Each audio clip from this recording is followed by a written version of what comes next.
हिंदू विवाहित महिलाएं जेठ के सामने दुपट्टा क्यों पहनती हैं?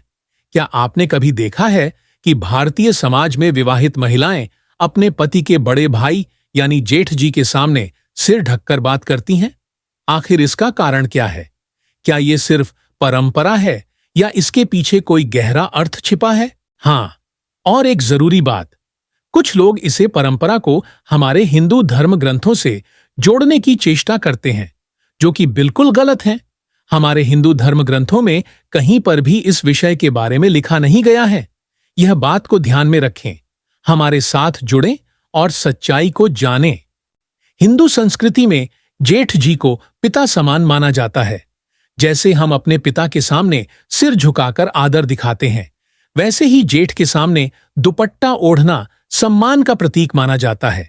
यह एक मर्यादा और शालीनता को दर्शाता है, खासकर संयुक्त परिवारों में जहां सभी एक दूसरे के बहुत करीब रहते हैं।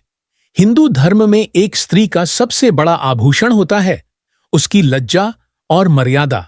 दुपट्टा ओढ़ना उस लज्जा का प्रतीक है जिससे वह समाज और अपने परिवार के प्रति अपनी शालीनता को दर्शाती है। यह किसी डर या बंधन से नहीं, बल्कि संस्कार और सम्मान की भावना से जुड़ा होता है।